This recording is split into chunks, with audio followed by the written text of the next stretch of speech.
Έτυχε τίποτα. 1, 2.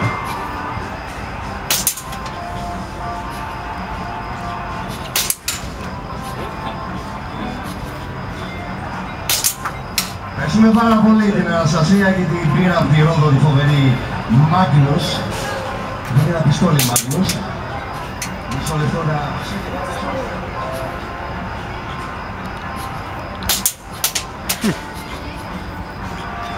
Δεν βάρεσε κανέναν? Όχι, μόνο εγώ καταφέρει και έχω πετύχει τον εαυτό μου.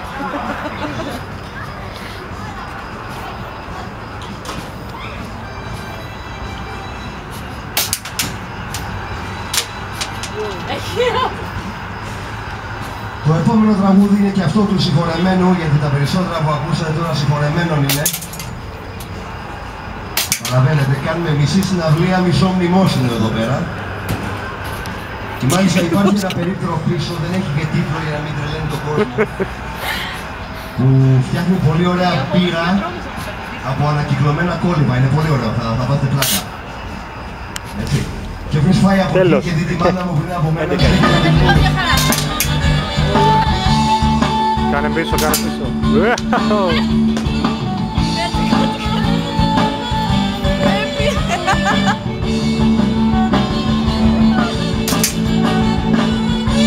Ναι, είναι 0-0. Ακόμα. Πρέπει να τρέπεσαι. Συνέχισε έτσι.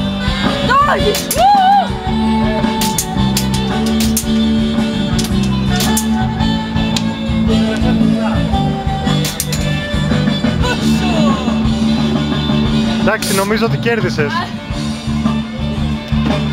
Εντάξει, φτάνει παιδιά. Το κάνεις το εδώ και βρέχεις και στην Ασία.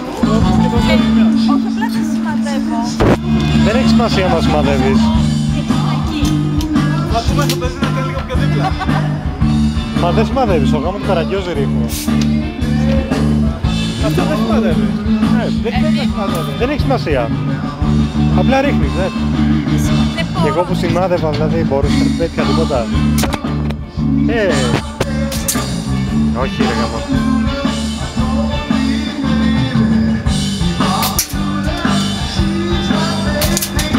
Δύο.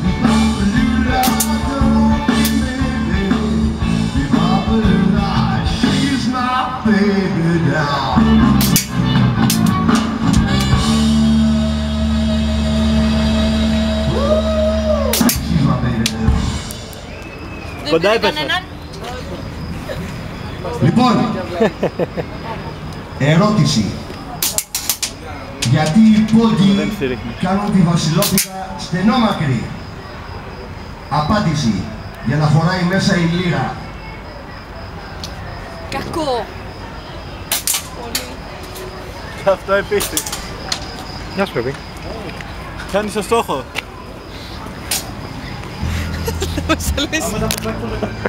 Λοιπόν, επειδή είναι και κάποιοι πιο νέοι εδώ μέσα και μπορεί να μην έχουν ακούσει εδώ τα τραγούδια, είσαι καηδίος του παιδί. Αλλά η απόφυλα ήταν πάρα πολύ καλή. Ναι, το καταλαβαίνω. Μπορώ να πω ότι πέτυχα περισσότερο από Αυτά σένα. τα τραγούδια εμείς δεν τα έχουμε βιώσει, αλλά μας τα τραγούδια η γιαγιά μας το κάνει για να κοιμηθούμε. Κανείς δεν πιστεύει όταν το λέω αυτό. Τι κι άλλο?